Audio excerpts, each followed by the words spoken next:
ছাদে চলে এলাম। তো দেখো আমি একটা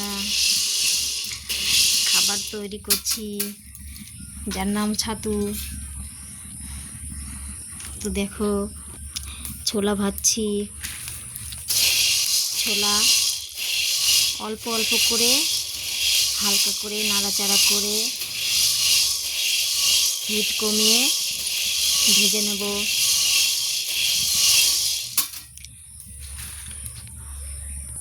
তো দেখো বন্ধুরা, চাল ভেজে নিয়েছি, ছোলা ভেজে নিয়েছি। তো এখনো ভাজা সম্পূর্ণ হয়নি। তো ওটাও ভেজে নেব। ভুট্টাটাও ভেজে নেব অল্প অল্প করে দিয়ে। সবগুলোই অল্প অল্প করে কড়াতে দিয়ে ভালো করে নাড়াচাড়া করে হালকা হিটে ভেজে নেব।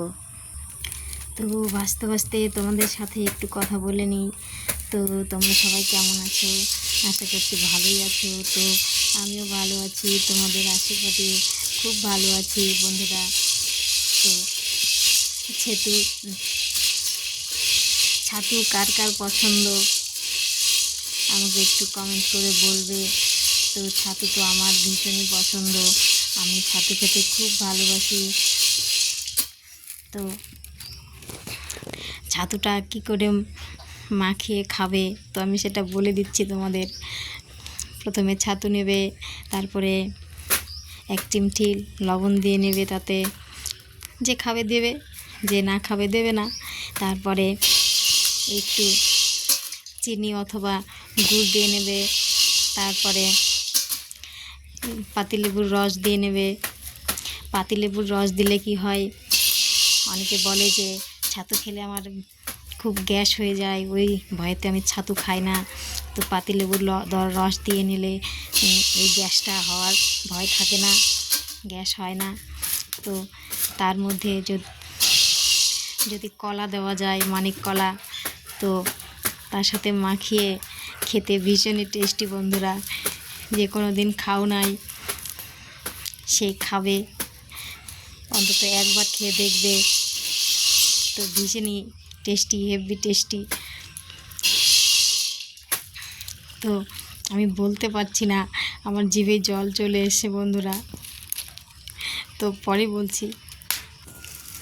তো দেখো বন্ধুরা, ভুট্টাগুলো অল্প করে দিয়ে নাড়াচাড়া করে ভেজে নিয়েছি।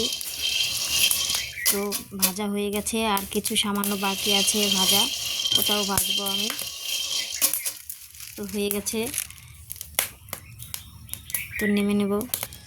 তো দেখো বন্ধুরা, এটাই শেষ, আমার ভাজা হয়ে গেল, সম্পূর্ণটাই ভেজে নিলাম। তো কে বাড়িতে তৈরি করো কমেন্ট করে একটু বলবে। তো বন্ধুরা, আমি তো এখন ছাতু বানিয়ে দেখাতে পারবো না। তো এটা পাঠাবো মিলেতে ভাঙানো হবে। তো এরপরে নেক্সট ভিডিওতে দেখা হবে। তো চলি, টাটা।